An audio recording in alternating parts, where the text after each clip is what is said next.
Hot and Rowdy. To Tame a Burly Man, Book 1, by Frankie Love. Narrated by Scott Rose and Ayla Arian. 1. Cash. It's the end of another hard day of doing things the old-fashioned way. I fall into my chair and start unlacing my boots. My entire body aches, but that's all too typical. I'll crack a beer, order a pizza, and just sort of veg out for a bit. That's my typical Friday night. Boring as shit. Lonely as shit. Don't get me wrong. I live with my family, so there are constantly people around. My brothers are awesome guys, always there for me in every way you can imagine. My old man is there for me when he can be too. But I still feel fucking lonely. Every night it's the same old thing. We spend all day working together, so we tend to want a little time to ourselves after work. So we split off to our own corners of the house, and I often spend the night alone. The only difference is on Fridays I order pizza because that's one of my favorite childhood memories.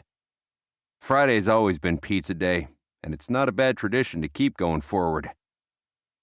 There's a rapping on the door. I groan, stretching out. I feel like an old man, but I'm not even 30. Life on the ranch is tough, but it's not that tough. I guess I'm just getting tired. It can't be the pizza. I haven't even ordered it yet, and I'd be surprised if Rossi's just decided to send me my weekly order automatically. I open the door, and Rye Ruff bursts on through like he owns the place. Good evening to you too, Rye. Cash, I was in the area, and I decided I'd pay my cousin a visit. Uh-huh. I stroke my chin, feeling kind of scruffy. Like you have every week for a while now. Have you been dodging your old woman or something? Rye's been popping in a lot ever since Graham, one of his brothers, called the Rowdy boys in for some support in rescuing a girl from some weird preppers cult. He shakes his head at my accusation. I value every moment I spend with Prairie, Cash. She's my world. And I guess that's part of my problem these days. All the Ruff boys, our cousins through our aunt, have been living pretty charmed lives lately. Over and home, all of them have been busy falling in love and getting married. That cult rescue we did was for Mac's girl. Each and every one of them has fallen madly in fucking love, and I have to say, I'm a bit jealous. It's not that I'm not happy for them. They're blood, and we're close as cousins can be. Countless family get-togethers, Aunt Annie making every holiday dinner something to truly remember. But to see love, yeah, jealousy. It's natural. I want what Rye has because what he has is pretty fucking sweet. This is like the 4th time you've been over just to check in on me. Is the pizza place and home really that awful? He shakes his head. Hardly. I think it's better than the place you got here. Leguizamo's is good pizza, man. It has nothing to do with pizza, Cash. He sighs and then sits down on the couch, and I collapse right next to him. As much as I'm questioning his presence, it isn't like I don't welcome his company, and I have no suspicions that he has any sort of nefarious intent. Then what is it, man? He sighs, running his fingers through his hair. I'm worried about you guys. Worried about us how? The ranch is doing fine. We've been in business 30 years, and I doubt we're suddenly going to go tits up. It's not about your ranch or your financial situation. It's about your mental health. I raise an eyebrow. Not going to pretend I'm the happiest person in the world, Rye, but I'm hardly depressed to the point you got to worry about me. Are you sure? I know you and your brothers just retreat home every weekend once the work is done, and I know you're just going to fall asleep on the couch tonight after half a six-pack and half a pizza. I shrug. Worse ways to spend a Friday night. You need a woman, Cash. And I'm not disagreeing, but I can't just take a jaunt down to the woman's store and pick one up, cousin. Wallowing in self-pity, pizza, and booze won't take care of it either. I grunt. Believe me, I've been giving it a go. Been using the internet to try to find someone, but that's been going rough. You're not going to find anyone on the internet, Cash. Not in a place like Burly, not in this county. You'll get someone from the city you need to drive 2 hours to go on a date with, and she'll probably be a vegan and take deep offense to your profession. He isn't wrong. Burly's super small, and the results I've gotten from the dating sites haven't been great. I know everyone in town, and I know the girl the website wants to match me with isn't right for me because I already dated her 3 years ago. Once a website even suggested Lemon Ruff as my match. While I'm a country boy, I'm not country enough to think that dating my cousin is a good idea. I'm not disagreeing with you.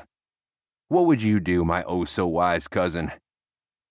Grab one of your brothers and go get drunk outside the house for a change. The Burly Saloon is holding a big line dancing event, live music. If anything's going to attract someone new in the county to show their face, it's something like that, Cash. I laugh. You come all this way to suggest that. He turns red, scratching his head. I got a date with Prairie. Can't blow it off. Wouldn't want to blow it off. I grin and shake my head. Man, I never thought I'd be jealous of someone seeming henpecked, but I get it. I'll head out. Break up the monotony if nothing else. The front door opens again and in comes a brother of mine, Jennings. He's minding his own business but sees Rye out of the corner of his eye. Oh, hey Rye, what's the occasion? I rise to my feet, a wild grin on my face, and approach my younger brother. Well, little brother, what do you say about you and me heading out to the saloon tonight? My treat. Jennings stares at me. Okay. I got nothing else planned. You coming too, cousin? I'm just leaving, Rye says, a smile on his face. I wanted to make the suggestion. You two have fun. Rye slaps my brother on the back and heads out the door. Go put your dancing boots on, Jennings. We are going line dancing. Jennings is a tad surprised, but nods along. He must think it's important to me because he doesn't raise further objections. I'm all over it. I'm bored and more bored than I am tired.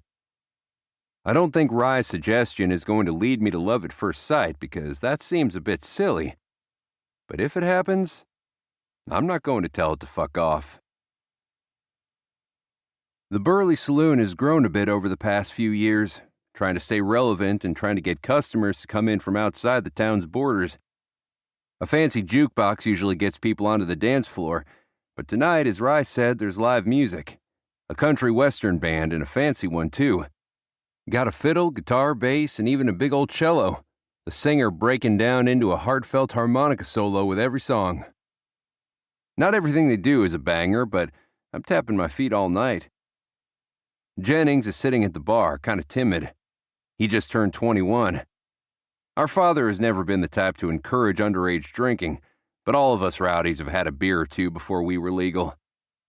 Still, being out in public with a beer in his hand must be making Jennings nervous, like someone's about to bust him. Never thought you were much of a dancer, Cash. I'm not. But you don't have to be much of a dancer to enjoy yourself at something like this. Besides, what would you have done tonight that'd be more fun than this? Read a book? Play a video game? I don't know, I'm just rolling with life's punches right now, Cash. That's about the way to take it. Never let an opportunity pass, little brother. I take stock of the other people at the saloon. As expected, most of them are people I've known all my life. She's here with a guy, and they both have rings. Damn, she got hitched before I did. I can't be bothered to obsess over them too much, but I keep my eyes rolling over the crowd. There's a few strangers, but no one that jumps out at me. Until I see her. She's in a booth, far away from the bar. She's got a beer in front of her, but she's barely touched it. She's absolutely beautiful. Not in a way that's announcing it to the world, mind you. On a scale of cute to hot, she's firmly on the cute side of the fence, but I always like those sorts of girls better. She's got her hair in a ponytail, a few strands dropping around her face, and she's avoiding eye contact with everyone around her. She looks like a fish out of water, to be quite frank. Dressed in a t-shirt and jeans, She doesn't look like she belongs out on the line dancing floor.